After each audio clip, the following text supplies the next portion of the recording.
भारत का संविधान सिर्फ एक किताब नहीं है, बल्कि एक जीता जागता दस्तावेज है। तो चलिए आज समझते हैं कि हमारे संविधान को एक लिविंग डॉक्यूमेंट की तरह क्यों बनाया गया और कैसे इसमें हुए बदलावों ने आज के भारत को शिकिल दिया है। सोचिए जरा, 106 बार, जी हां, मार्च 2026 तक भारत के संविधान में 106 बार संशोधन यानी बदलाव किए जा चुके हैं। ये कोई छोटा मोटा नंबर नहीं है ना? तो सबसे बड़ा सवाल यही उठता है कि आखिर इतने सारे बदलावों की जरूरत पड़ी ही क्यों? देखिए, ये कोई गलती नहीं थी, ये तो जानबूझकर किया गया था। Doctor B R. अम्बेडकर और संविधान बनाने वाले बाकी सभी लोग जानते थे कि भारत एक बदलता हुआ देश है, तो उन्होंने एक ऐसा संविधान बनाया जो देश की बदलती सामाजिक, आर्थिक और राजनीतिक जरूरतों के साथ साथ खुद भी विकसित हो सके, ताकि वो हमेशा रेलेवेंट बना रहे। तो ये जो बदलाव होते हैं, इन्हें ही हम संवैधानिक संशोधन या कॉन्स्टिट्यूशनल अमेंडमेंट कहते हैं। ये एक तरह से संविधान को अपडेट करने का ऑफिशियल तरीका है। और ये कैसे किया जाएगा, इसकी पूरी प्रक्रिया आर्टिकल 368 में बताई गई है। अब संविधान में बदलाव करना कोई बच्चों का खेल नहीं है। प्रक्रिया काफी सख्त है। सबसे पहले संसद के किसी भी सदन, मतलब लोकसभा या राज्यसभा में एक बिल लाया जाता है।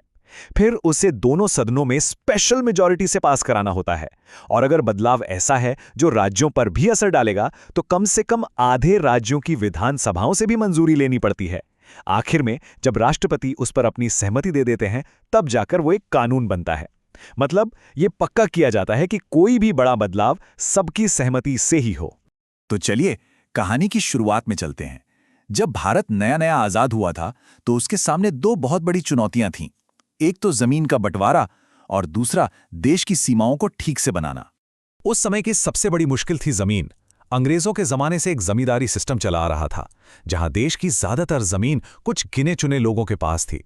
आजादी के बाद प्रधानमंत्री जवाहरलाल नेहरू की सरकार ने जब इस असमानता को खत्म करने के लिए भूमि सुधार कानून बनाए, तो अदालतें उन्हें बार बार रोक देती थीं। अब क्या किया जाए? इसके लिए संविधान में ही कुछ करना जरूरी हो गया था। और इसी का जवाब था पहला संशोधन। जी हां, 1951 में ही।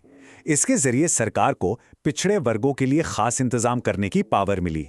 साथ ही एक 9वीं अनुसूची यानी 9th शेड्यूल बनाई गई। ये एक तरह की सेफ लिस्ट थी, जिसमें भूमि सुधार कानूनों को डाल दिया गया ताकि कोर्ट्स उन्हें चैलेंज न कर सकें। और हां, बोलने की आजादी पर भी कुछ उचित प्रतिबंध लगाए गए, ताकि देश में शांति व्यवस्था बनी रहे।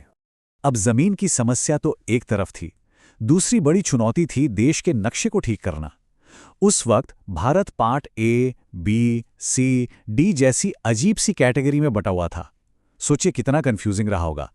जरूरत थी एक साफ सुथरे और लॉजिकल सिस्टम की, जो भाषा और संस्कृति पर आधारित हो। और यहीं पर आता है 7वां संशोधन। इसने 1956 में भारत के नक्शे को पूरी तरह बदल दिया। वो जो part A, B, C, D वाला कॉम्प्लेक्स सिस्टम था, उसे खत्म करके भाषा के आधार पर 14 राज्य और 6 केंद्र शासित प्रदेश बनाए गए। आज हम जो भारत का नक्शा देखते हैं ना, उसकी नींव इसी संशोधन ने रखी थी। लेकिन कहानी में एक बहुत बड़ा ट्विस्ट आने वाला था। 1970 का दशक एक ऐसा दौर था जिसने भारतीय लोकतंत्र की नींव को हिलाकर रख दिया। ये दौर था नेशनल इमरजेंसी का। और इसी दौरान प्रधानमंत्री इंदिरा गांधी की सरकार ने 42वां संशोधन पास किया। ये इतना बड़ा और विवादास्पद था कि इसे लोग आज भी मिनी संविधान के नाम से जानते हैं। अब इसे मिनी संविधान क्यों कहते हैं? क्योंकि इसने इतने सारे बदलाव कर दिए। प्रस्तावना में समाजवादी और धर्मनिरपेक्ष जैसे शब्द जोड़े गए। नागरिकों के लिए पहली बार मौलिक कर्तव्य लाए गए। लेकिन सबसे बड़ा बदलाव था पावर बैलेंस में। इसने अदालतों की न्यायिक समीक्षा की शक्ति को बहुत कम कर दिया।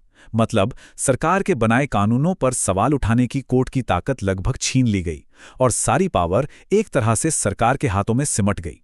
इमरजेंसी खत्म हुई, सरकार बदली और फिर कोशिश शुरू हुई संविधान को उसकी पुरानी शक्ल में वापस लाने की, उस संतुलन को फिर से बनाने की। ये काम किया प्रधानमंत्री मोरारजी देसाई की जनता पार्टी सरकार ने 44वें संशोधन के जरिए। 1978 में आया ये संशोधन 42वें संशोधन से हुए नुकसान की भरपाई करने के लिए था।